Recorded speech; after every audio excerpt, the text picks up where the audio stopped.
I'm sort of getting familiar with the Zoom thing, so I'm going to switch a little bit between my two camera setup rig. Quite professional, I'm not sure, but let's see. So, good morning, everyone. This is a photo I sort of recently came across while searching for some other photos of myself. But this is way back a year ago, where everybody could stand next to one another and scream all they wanted with everything, you know, coming out of their mouth. This was a really fantastic event in Norway called Klimabrølet. And as you can see, I went all in, and somebody captured this on film, and I'm quite happy about that. But if you sort of look in and see some details, you might not really want to meet this guy, but well, I'll try and patch that up once we get along. So just really quickly, we're not going to spend too much time on my background, but I was just thinking it would be nice to sort of give some insight. And since my parents are here, I'm going to mention where I was raised, Notodden. And as you can see, I've come across this really nice postcard, but now I'm living in Fredrikstad, just an hour outside of Oslo. And that's where I sort of guess I've been radicalized. So it's not my parents, it's Fredrikstad. So I sort of, when I was thinking about this theme for the Creative Mornings this round, I quickly sort of came to the conclusion that I need to sort of talk about alter egos, because I really enjoy the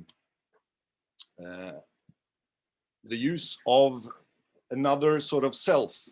And in my sort of work, I've really sort of been super excited about the cosplay community.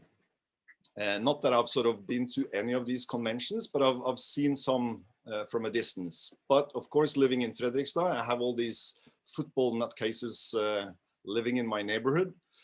Hopefully nobody's listening now. But, you know, when people put their uniforms on and their fake hair or whatever, they become someone else. They are able to do and say things they wouldn't normally do.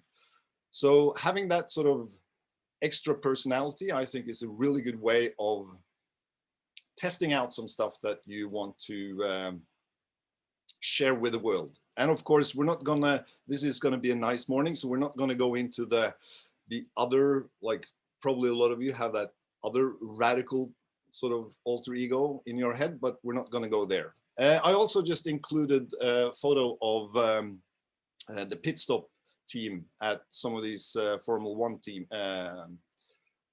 gatherings, where to me it's really amazing to see how they work. And I think something happens when they put these uniforms on and they're a team, they're one. It's like you drink your coffee in the morning and then you put your helmet on, and you can fix any race car coming at you. So I'm not going to say I've sort of perfected it, but I'm hopefully on my way to do it. I've been playing around with different alter egos for the past probably 12 years, and these are some of my uniforms or clothing and equipment that I sort of use in those personalities.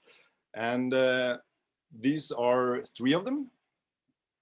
You have on the left side, you have Dr. Pedal, which is sort of, I think he's the sort of the nasty one, the worst one. He's not that nice, but he's sort of working for a greater good, that we're getting rid of the cars and for everyone to bike safely and walk safely in our cities. That's his sort of main game. And then you have the space commander in the middle. He's a wannabe NASA employee. It's never going to happen, but you know, he could at least be a hangaround.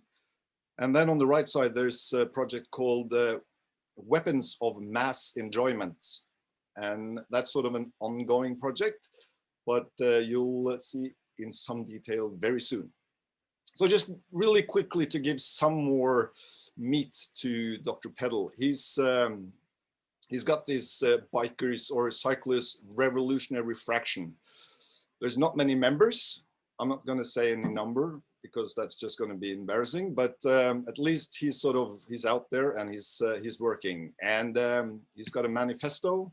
This is in Norwegian, so there's just a few lines here that you can barely read, but you know, it's all about being really radical to the idea that cars, they're a nuisance and should never have been invented. So taking back the streets and giving it to the people, that's sort of the main goal for this manifesto. And then one part of being sort of radical or just having that revenge over the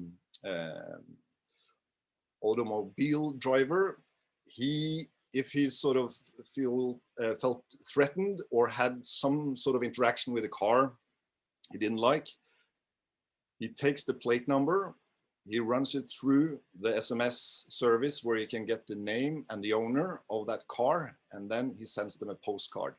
So these also in Norwegian, I'm sorry, but we are not international yet, or he's not international yet, but it says that you drive like a pig and hoping that your life will be filled with speeding tickets and parking violations.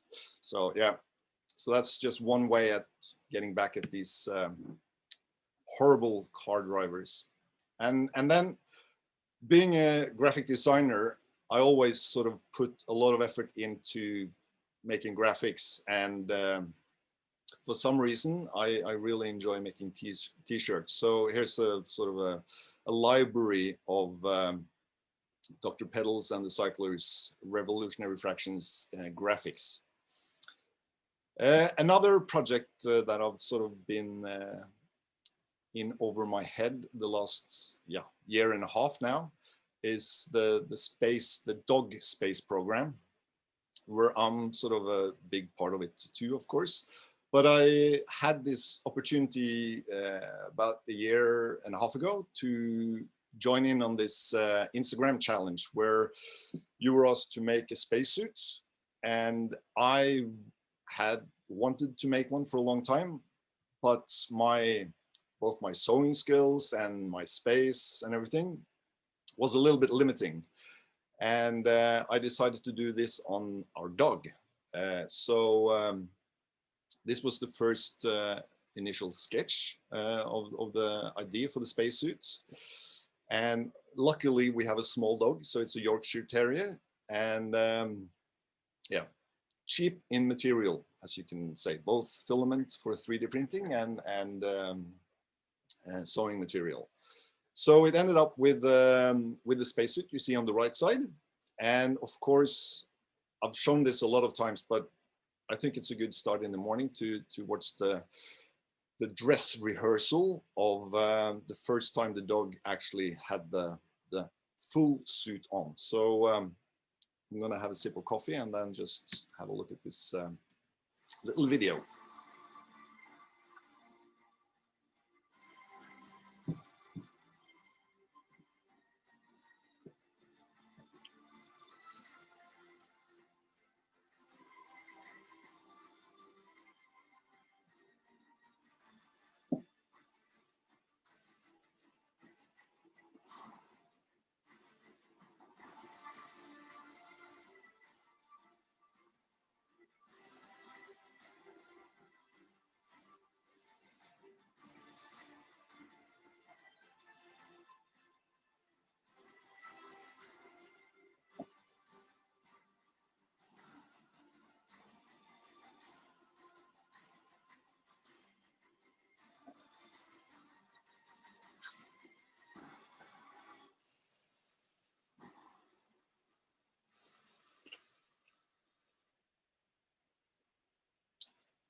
Okay, so just to be clear, for all you animal lovers out there were no dog in the last shot. Okay, so that was That was a nice cut, and the dog was removed.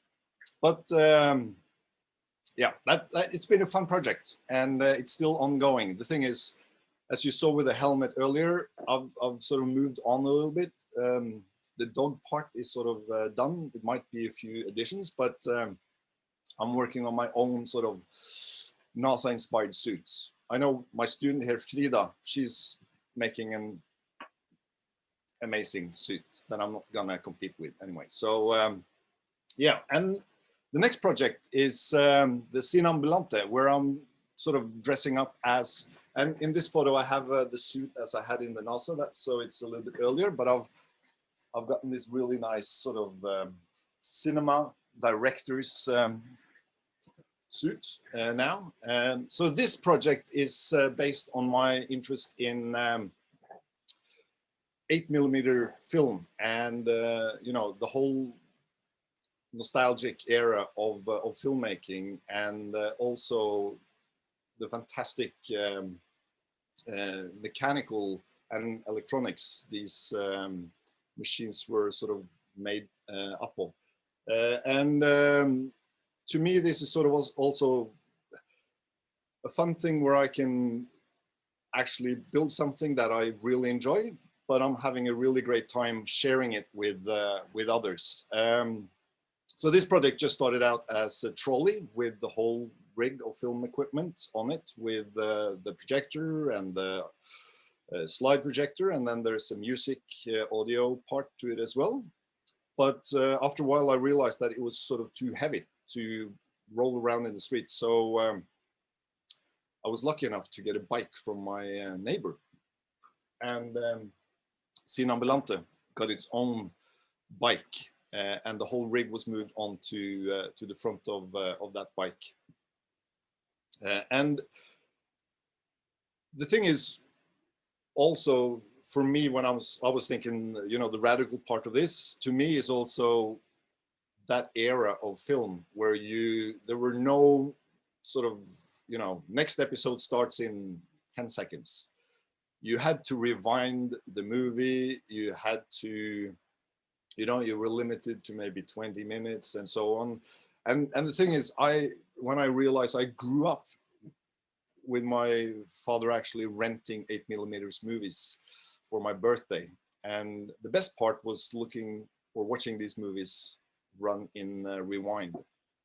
But hopefully I'm going to sort of be out and about with this rig now during the winter time as well, and hopefully have some entertainment for people not being able to go out as much as they wanted earlier. So watch out if the Cinambulante is in your neighborhood. I also just wanted to have this project shown because, as I said, this is a work in progress. It's continually evolving, but it has,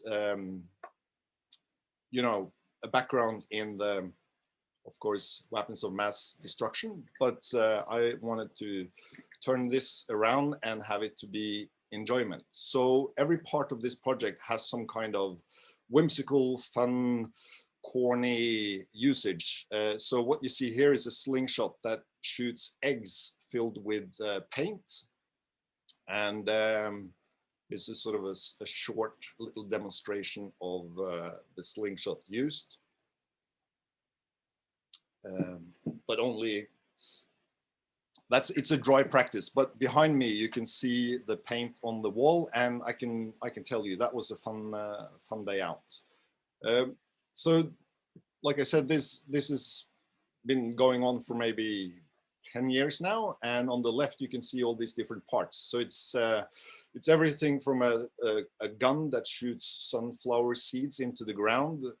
There's a bag where you can do graffiti on the ground without anyone noticing, because you put your hand into the bag and spray in the bottom of the bag. And it has a new edition, which I'll just sort of pop over here. And this is this is always exciting when it's live, but we'll try it on now and see if it really works. So let's see. This is the laugh box.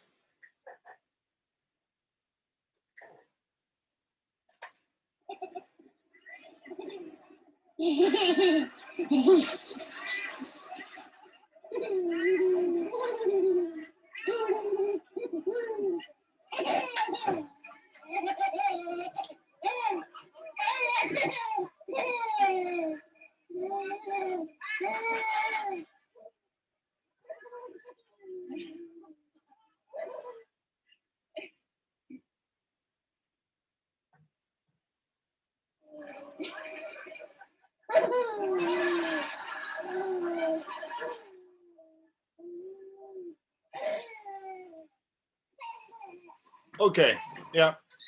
So yeah, we'll turn that off now. I hope you heard some of that laughter.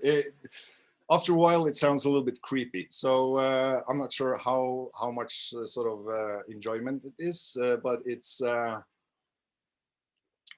quite fun. So it's just a mixer that runs 4 channels with children's laughter, and then crowd laughter, and then men and women laughter. I haven't brought this onto the bus or any public transport yet, and I'm not really sure if I should, but yeah, someday I'll give it a go. But all these projects are sort of in the theme of, I'm not saying that it's all radical, but it's at least in the theme of what I called why because projects. So in Norwegian, that's sort of a combination of 2 words that works really well because they have a ending and a beginning that overlaps. So, but for me, these are sort of projects that are, you know, easily answered when people ask me why I do them by saying because. There's no bigger reason, and I really love those projects because they have not just the end result as the goal, but the whole process for me is really what fascinates me, and I learn so much from doing them and have a lot of joy both doing them and then also showing them to others, and then of course sometimes getting a little bit tired of having to answer why I do them. But in a world where I see so many things that I think is just crazy that somebody's made, I think it's fine that I do these things, and I'm at least not mass producing it like some other projects are. So here's an example of what I'm talking about, which is actually on the market. Drank a lot of water.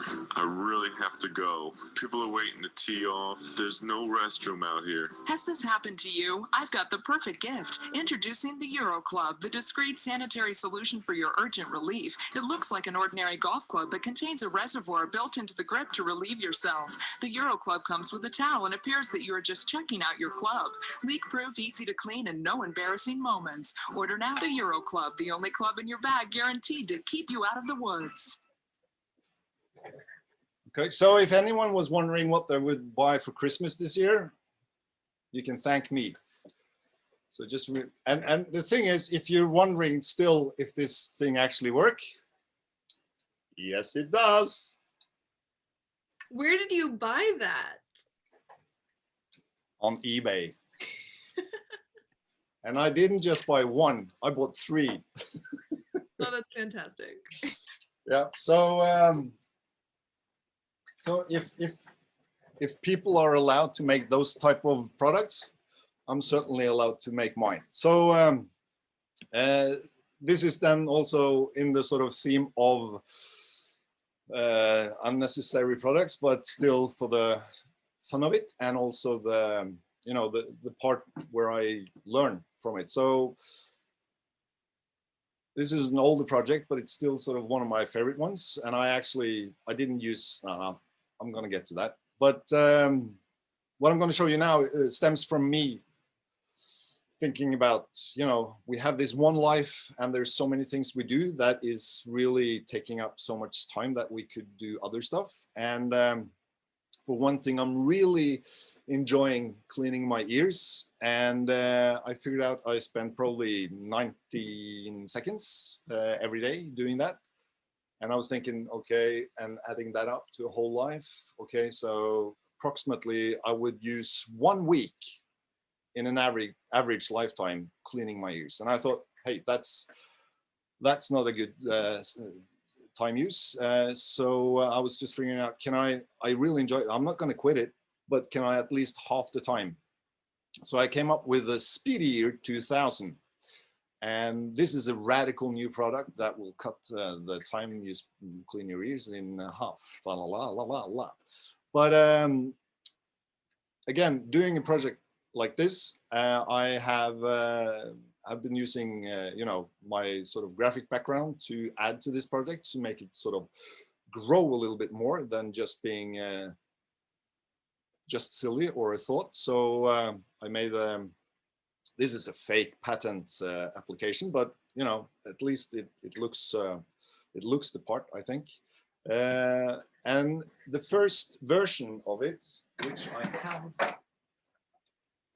luckily enough with me today, I have it here, and I'm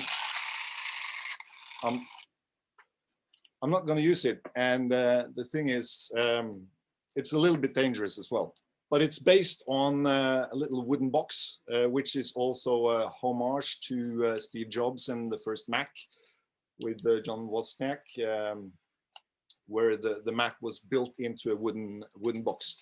But as I said, it's a little bit dangerous because your hair gets caught in the Q-tip. And I had to make a Speedy Ear 2000 version 2.0, which has a speed regulator. So this thing is going to be 100% safe to use. And since my dad and maybe mom is watching, this is probably the project where I make the most money, because the idea here is I will be selling these, and then with a joint venture with Johnson & Johnson, they will sell the rechangeable Q-tips. I haven't heard back from them, but it could happen. So I have the refill box here. Another, a tip for Christmas presents. But the thing is, making these type of projects, I'm always sort of thinking that I'm probably the weird one here, and right so. But again, when like a colleague of mine came back from Japan with this gift for me, I was thinking, okay, so I'm not the weird one. So because this to me is just really strange. It's an ear flashlight. So it's illuminating ear pick. And that's strange in itself. But the thing is, it's a product you can't sort of use yourself. So you have to have help from someone else to look into your eye and light it up. I'm not sure what I'm gonna. I have it, so but I haven't unwrapped it. I'll keep it forever like that. I love it. And the other thing is, I'm in this sort of sphere of people making useless stuff. I'm not alone. I follow people on Instagram and so on, but maybe my favorite, and I'll show a quick video from her now, is Simone Giertz. And this is just from her morning routine, showing off one of her useless robots.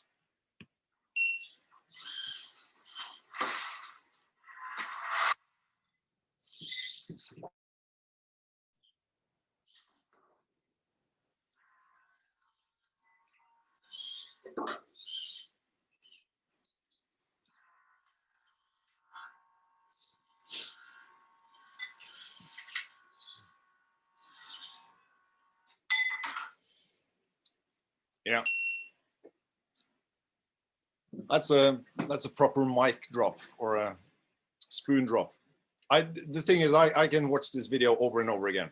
I think it's fantastic. And like I've heard her talk about these projects, and as with mine, she really goes into the process of making these. So the end result is sort of a means to getting the most out of the project. And she's learning so much from doing this. And by doing this, she's also known as the queen of shitty robots. Lately, she's been trying to sort of distance herself a little bit from them, but she's on to other adventures now.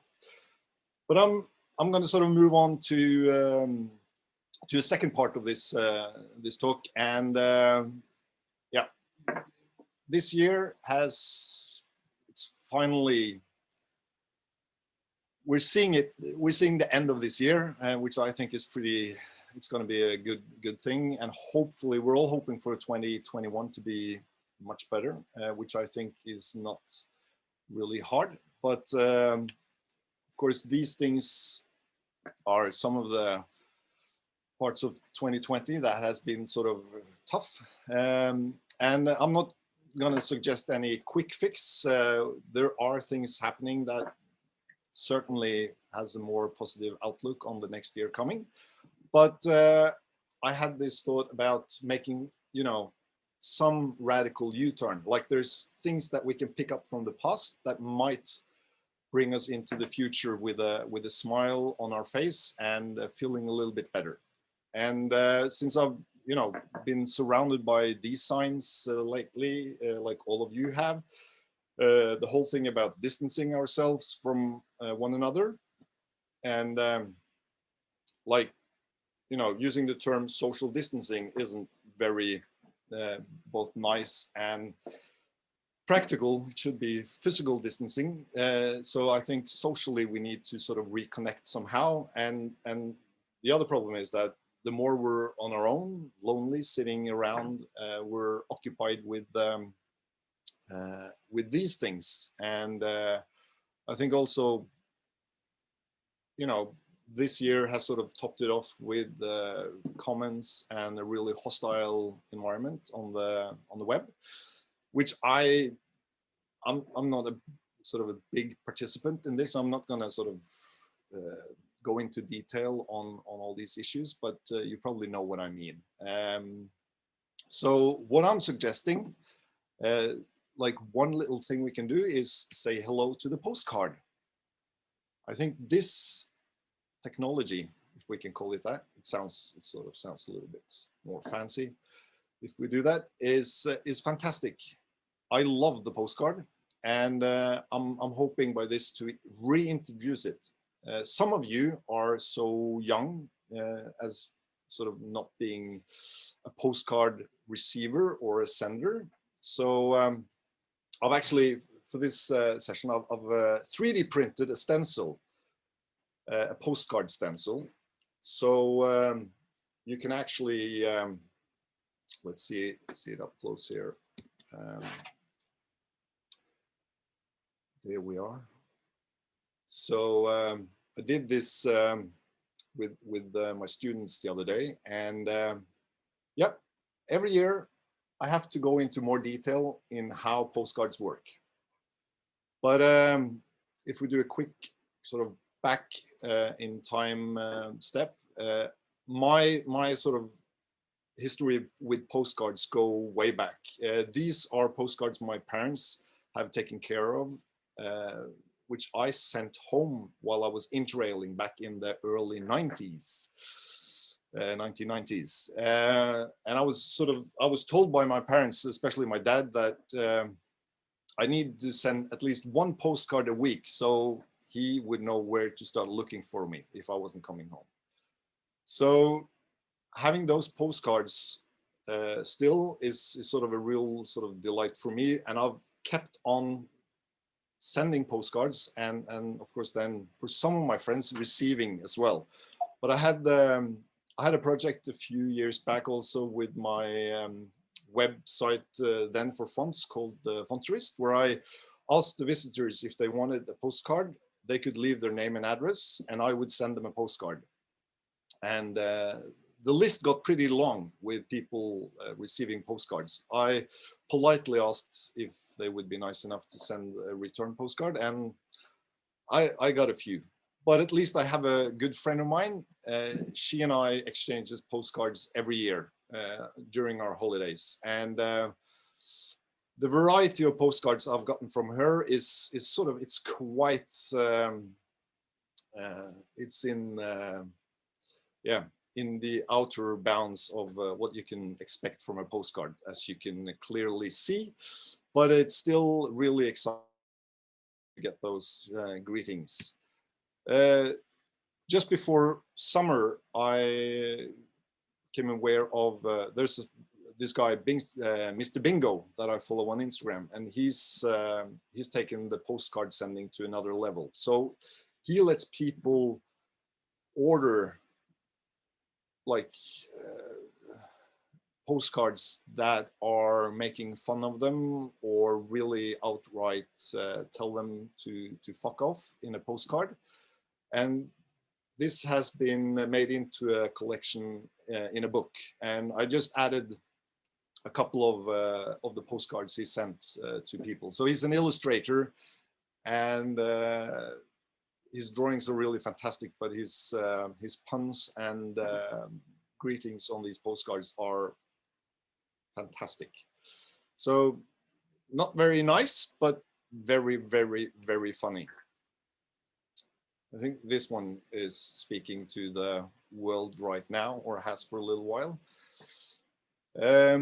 So in being really fascinated with postcards, I've made postcards myself with different images on them. This is from my son's mouth during a football game. So if you haven't woken up yet, this maybe have done the trick. But this postcard was sort of meant as a card where you only got the mouth, and then you could add your own face around that mouth. And as you can see, my son is clearly smiling in the right-hand corner there, and he's fine, so don't worry about him. So what I'm going to do now is just give you a quick task that I'm pretty sure you're going to thank me for later on. So this is where sort of you think it might start, but it's not.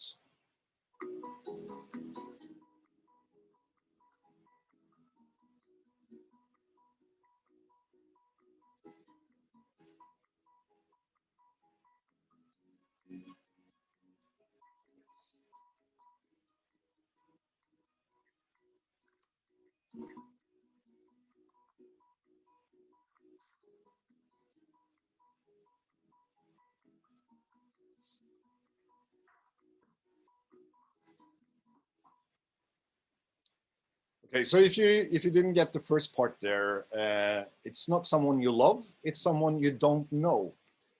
So what I'm asking you to do is, and you have to do this really diligently.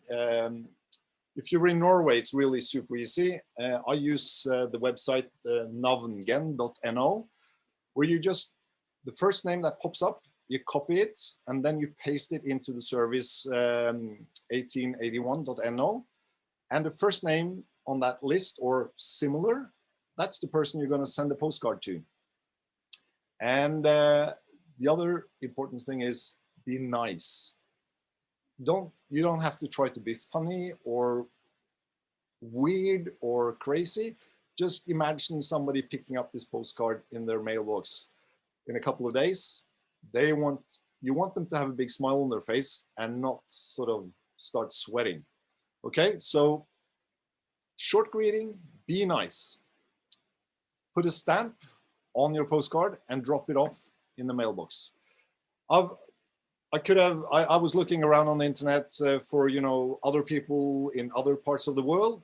These services is all over the place. So just Google name generator and you'll find it. And the white pages you'll find as well in your country. So find a random name, put it into a service that gives you an address, send them a postcard.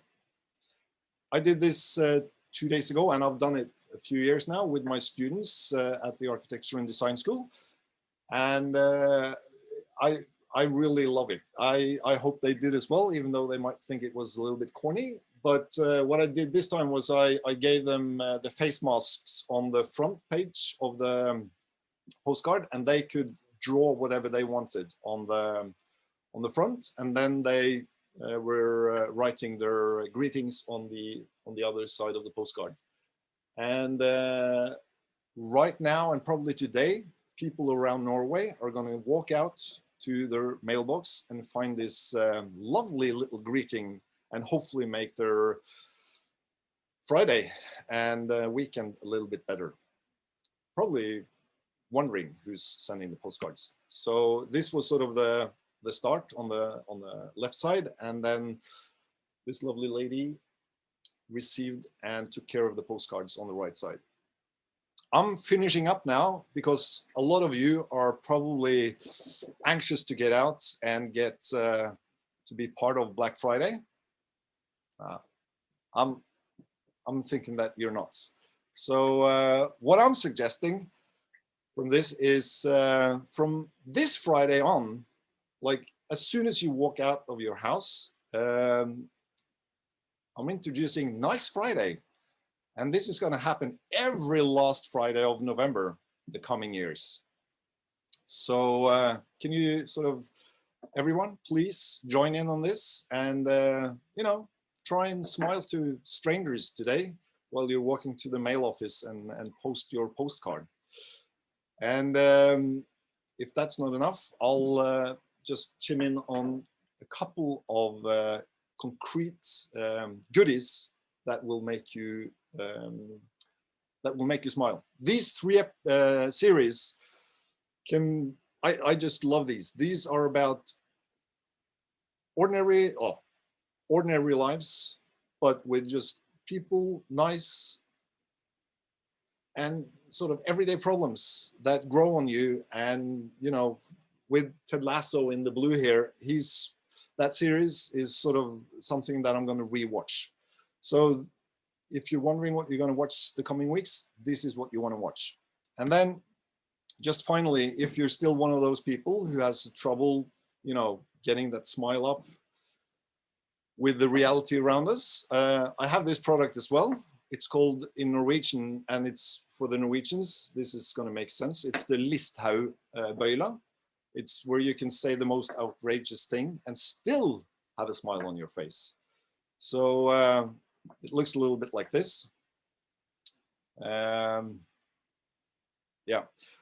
this is where, you know, as I started, it's a thin line between radical and crazy. So this is sort of your last sort of what you do when you've tried everything else. Do this. So I'm just hoping that what I sort of started with thinking about radical, is it radical to be nice, or is it nice to be radical? I hopefully, and I'm really tired now of smiling, but I'm hopefully sort of convincing you that, and you might already know, that it's nice to be radical. And as a last sort of Christmas gift, I've made these gingerbread for you know, for making gingerbread cakes, or whatever you call it, with Greta Thunberg and her school strikes for climate. So yeah, and with that, I'm sort of saying have a nice day.